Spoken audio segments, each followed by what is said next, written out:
Lift everything to the sky with the Cabinet Hoister 5000.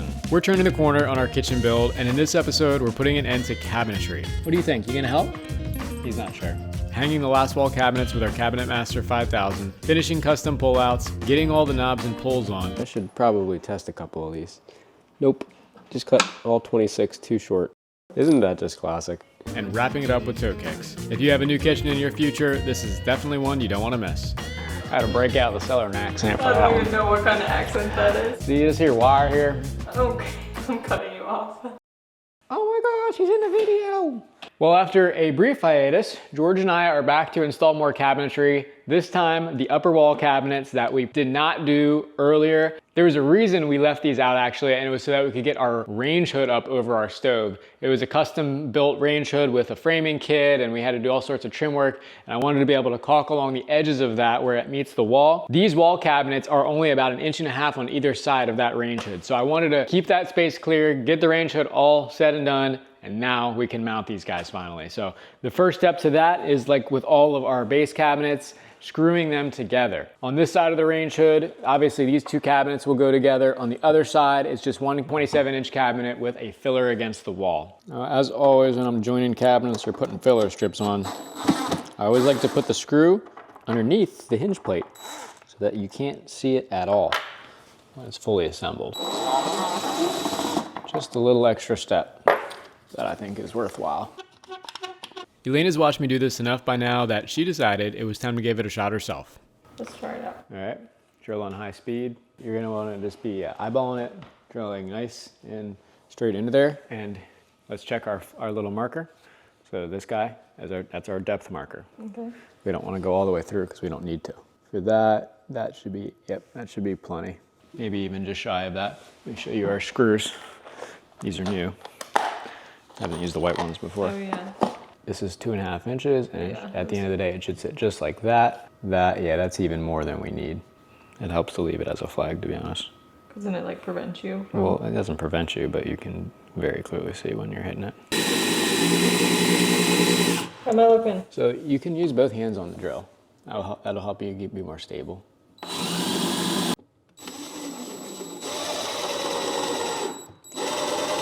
Yep, you want it flat. Yep, that's good, perfect. Perfect drive. I really like these GRK finish trim screws for these. I just found out that they make them in white. So if you don't want to be as anal as we are and put them behind the hinge plates, you can just let them be, and they'll kind of just blend in with the white of the cabinet. These are not cheap, but I think totally worth it in an application you really do not want to mess up. Now when Elena puts the hinge plate back on, you can see that screw is totally hidden. Here, line it back up. There you go. We got a carpenter on our hands. Uh-oh, watch out. Heyo. I'm gonna be building everything.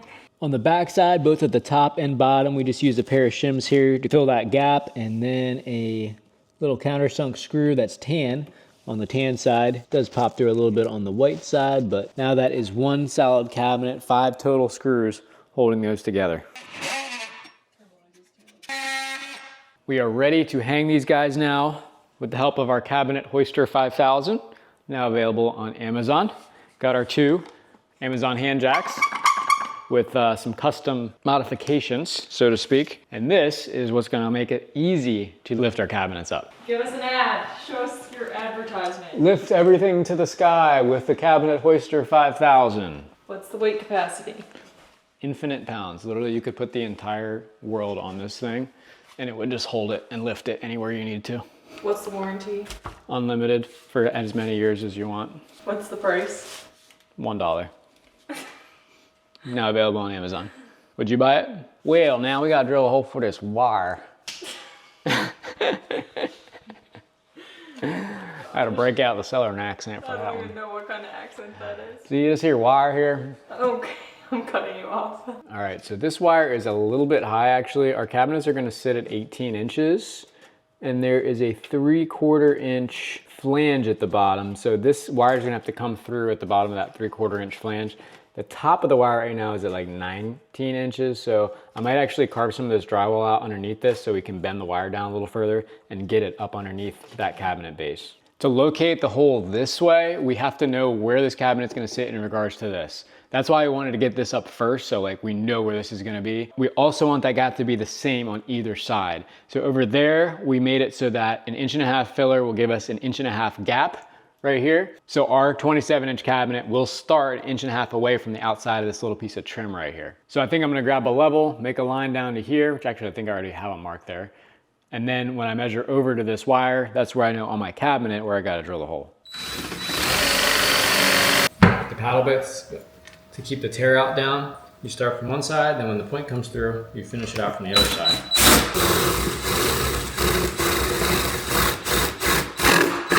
That way you don't get a big tear out hole on either side. That was so funny. I'm ready. Oh, we're hitting the light. You can rest it on the jig if you need to, right there. I'll make sure it doesn't fall. Take it a little more your way. Okay, we don't want to go too far back before we get this wire in. How about you do your side? Why don't you pivot it? Pivot. I'll do my side or you? Shut up! I think it would be easy to bring the cabinet lifter forward. All right, so it's gonna have to change the name. Did you change the name? it changes every time I say it. Cabinet Master. Cabinet Hoist 5000. We're going up. At the pump of a hand jack. We're almost where we need to be. I'm gonna have to get to a lot. I'm gonna have to use a ladder. Slide it right back there. Pretty low on this side, probably because I jostled it. Yep. Just a fraction. That looks Yep. good. Yep, we'll send that. Okay, now you just gotta make sure that you're 1.5 inches from there. Well, I have a mark there. Oh. Yeah, there's our mark. To actually fasten these to the walls, we're breaking out the good old 2-inch GRK cabinet screws. Very handy little screws here. And luckily I put blocking in all along the wall here, except for at the very end of this one cabinet. But just a strip of plywood pocket screwed in. That's covered in our blocking video if you want to check it out. But that will make it so I can put a screw anywhere along here that looks nice. And I always do them in the far corners. And up top I have the same strip of blocking. It's not nearly as important up there because you'll never see it, but I digress. So let's get this thing fastened in.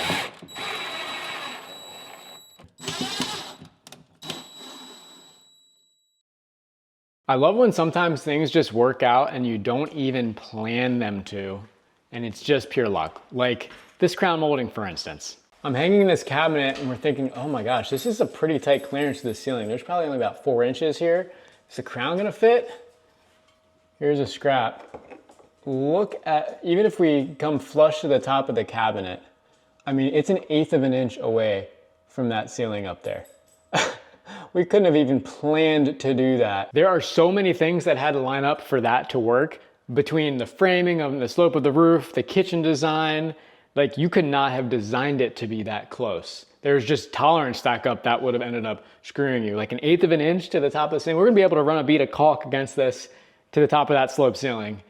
I'm just in shock sometimes. Usually it turns out for the worst, but very, very rarely in cases like this, sometimes the construction gods are just with you. We're ready to come off the cabinet, master.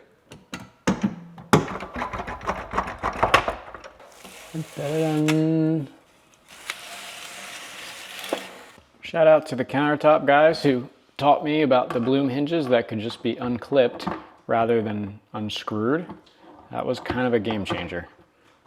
What a good design by some very smart engineer one day. Boom, boom, boom. No screwing, and you have a cabinet door that's perfectly aligned. Beautiful. Just wait till we get the hardware on it. Cabinet master is reloaded, ready for round 2.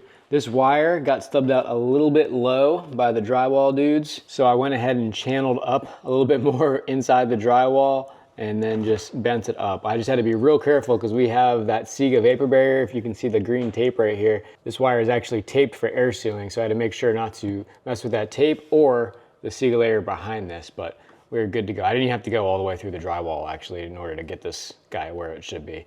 And then backsplash tile will run up to this, so this hole will get covered.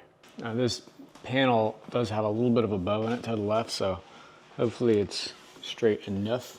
And the wire is started. All right. Going up.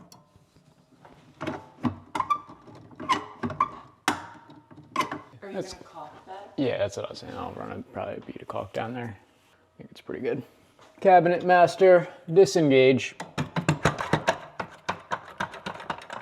Gosh, this is the best thing I've ever made.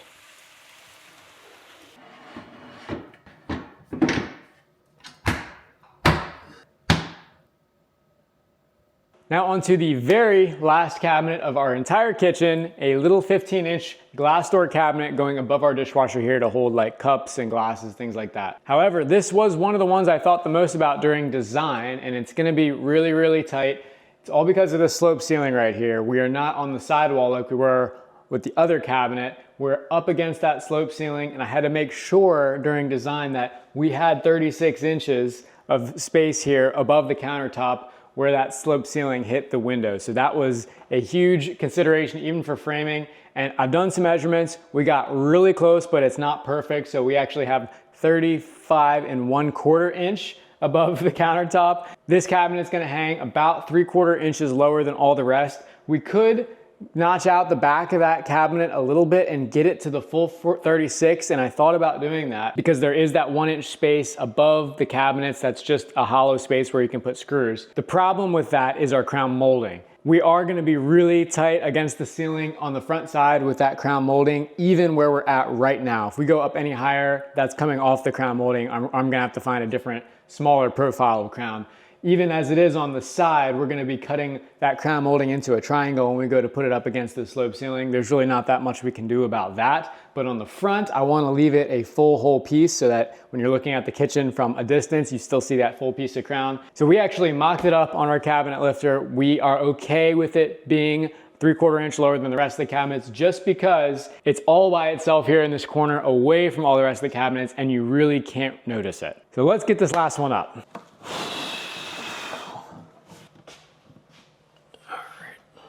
Get a little wire through. Come on, old girl. There we go. Trying to slide that wire in as I'm pushing this thing back. So for this one, there's really no point even measuring it from the counter. I'm just going as high as this thing goes to the ceiling. The cabinet lifter works even with one cabinet.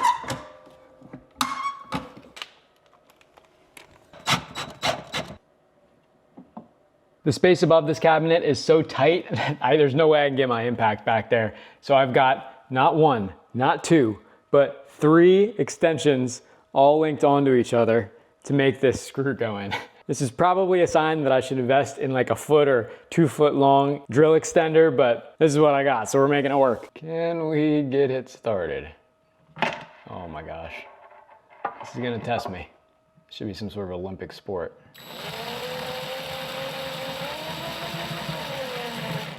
The wobble. Oh my gosh, I had the death wobble. I need a pre-drill hole for this. Oh, I think we're getting her. Oh, let's go, it started. Got the 2 top screws in, but right when you think you've got things all figured out, Mother Construction comes and punches you right back in the teeth. I'm trying to get my cabinet jig 5000 out from underneath the cabinet here, but it's designed to lift cabinets 18 inches high. This cabinet only went up 17.5 inches high. So at the lowest position, it is not low enough to get out from underneath the gosh dang cabinet.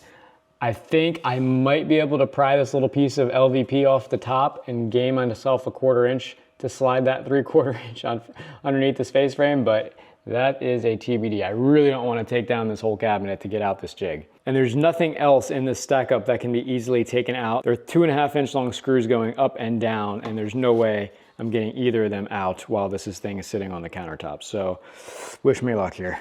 All right, thankfully I was able to pry this off, used my lineman's pliers to clip the nails that were holding it in. Luckily I did not screw that in, I just put 2 finish nails in there. I think I got the clearance now. Oh my gosh, it's literally a 1/2 millimeter. Ah. I want to show you how close this is. I mean, that is so close I can't even measure it. I just barely was able to inch it over these nubs of finish nails that would have scratched the heck out of the bottom of that face frame. That was just pure luck.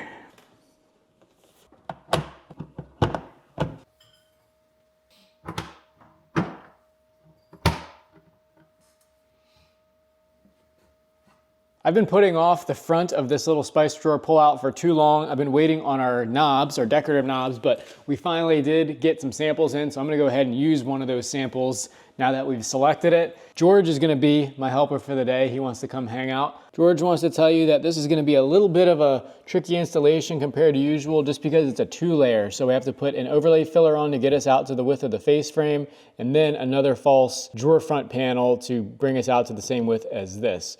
I'm gonna focus on layer 1 and then layer 2 independently. Before we get this knob on, there's literally no way to pull this out. It's totally flush with the front here. So I did add a little string down here in order to be able to pull this out while I'm working on it before I get the knob. And I went ahead and removed all the shelves that are in the inside. We're gonna actually put cooking liquids in here instead of spices.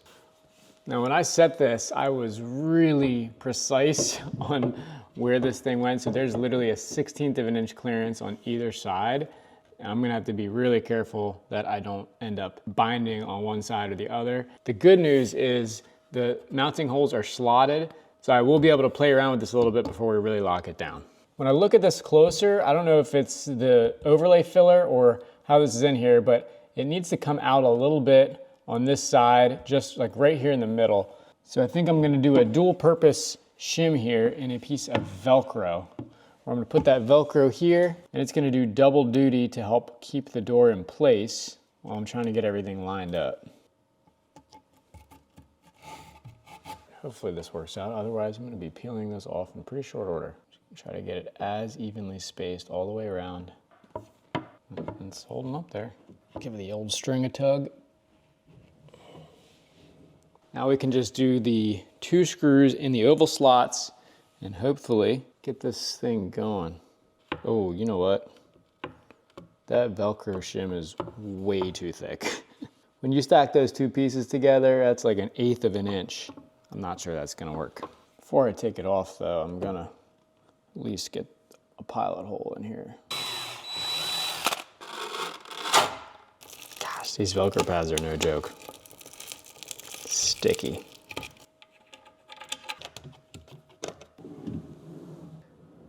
Well, after a little playing around, that actually was not too bad at all. That is pretty much a perfect 1/16 inch reveal all the way around. Even up at the counter, we got a little gap. It's perfect. The string handle was also essential for this, but now that I have this fully fastened in, I can just grab the bottom edge of this. Now for what I consider the much easier part, which is this decorative overlay panel. The only caveat here is the knob positioning. Obviously it's gonna be centered, but where do I put it up and down? Elena did some research on this and she decided that we like the knobs best when the center line is lined up with the top edge of the shaker panel here. You could go all the way up here. That's more of a traditional look, but we liked this spot right here. So I'm gonna take the edge of this guy and just bring it straight over onto this panel, and I've already made a mark there. I'm holding the top panel so it's even with the top edges of the drawer and the adjacent corner cabinet here. Now the bottom of our knob screws got to sit flush, so I need a countersink so there's room for this head to sit in the back of the board. I'll just do that with a bigger drill bit. Doesn't need much, but I think that'll do it. Now I'm rocking the tape donut method. I don't have any good double-sided tape. I'll have to add that to my Amazon cart. I'm just gonna eyeball center, make sure all my reveals are good. Human eyes are surprisingly good at seeing center or seeing if something is not centered, more specifically. I will make a mark though because this thing does sag on the tape. Does not hold it where it needs to be vertically. Got everything clamped where I want it. Now for fasteners, this is critical to get the right length of fasteners for this so that we still have enough bite into this front panel, but we don't pop through the front. So I'm using, oh my gosh, I don't know if I wouldn't drop it. GRK 2-inch cabinet screws. That leaves me with about a 1/4 inch to, probably less than a 1/4 inch actually. 1/8 or so inch to the tip of that. I'll keep a really close eye on the first one to make sure that that's not too aggressive. The next closest thing I had were these 1 5/8" exterior screws, which I've used for some cabinetry applications because they match the wood really nicely, but there just wasn't enough bite for me in this. 1 3/4" would be the perfect screw length for this, but I just don't have any of those on me. And there we go. Boom. Put in 2 screws in the middle and 1 at the bottom next to the other adjustable screw. We are fully fastened, got both shelves in, and there it is in real world usage. Got some cooking liquids in it. We were waiting for quite a while to get our cabinet pulls in, but they're all finally here, so I'm gonna start installing them now. I have some of the knobs already done, but these are Amarok gold pulls, or champagne bronze, actually I think they are. Elena picked them out. I really like them. They're kind of a mix between modern and vintage look. And this is gonna be my secret weapon to install them all quickly and accurately. This is Kreg's new cabinet hardware jig Pro, they call it. I can use the actual hardware to set it. It's got built-in measuring scales and it works for knobs. That's actually what this little stop's for. I'm gonna take that out so that I can do the pulls. Then all I have to do is measure the center mark of every drawer, put the jig in place, and it will give me 2 perfect holes, nice and level relative to the drawer. There is that set for my first pulls. It is infinitely easier to work in millimeters when it comes to these pulls, just to keep everything symmetrical side to side. I really wish we did everything in millimeters here in the US, but we don't. There's a little notch for center up here, and I've got center marked on the top of my drawer. I can just hold and drill. The one flaw of this jig is it doesn't think about the fact that shaker cabinets have a recess here, so that you're just kind of floating. This can wiggle a little bit. There is a more expensive jig out there made by True Position, which does account for that, but it's about 4 times the cost, so you get what you pay for. Elena's idea to fix this was to put a little block behind the unused middle hole when you're doing pulls, which actually makes quite a bit of sense, and every cabinet's gonna have a little bit different recess depending on who made it. So I guess it does make sense to do your own little custom block if it bothers you too much, but overall I still think it makes it really accurate and repeatable. I would not want to be doing this job having to measure out every one of these holes. It would never look as good. Looks like I need my longer screw for this one. One down, bunch to go.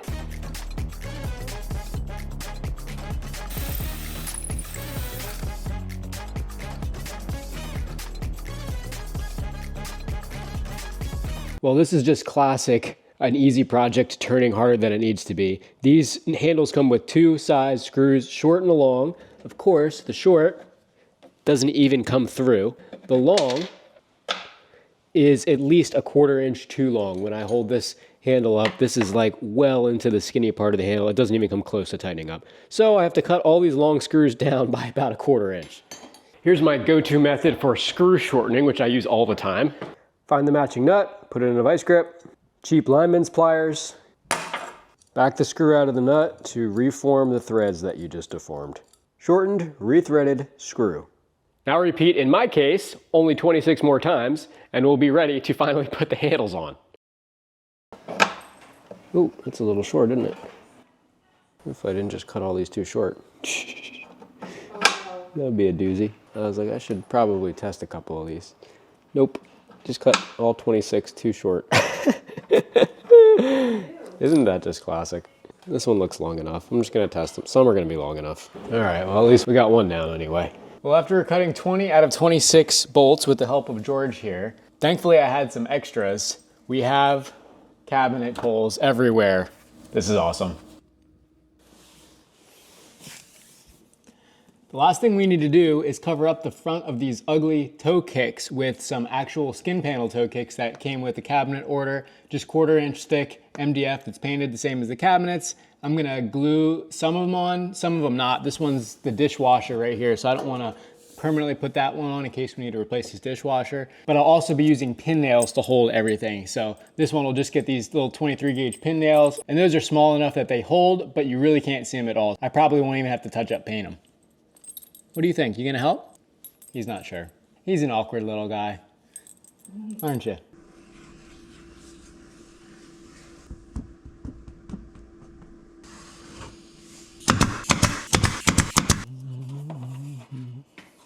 Honestly, pin nails is probably enough to hold all these up.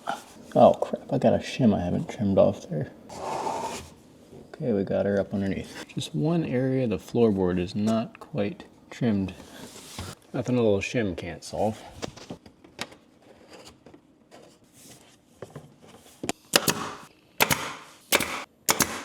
Beautiful. Yeah, that'll pop right off if I need it to. Get that dishwasher out eventually. Which will eventually have to happen, but no, that looks really good. Looks way better.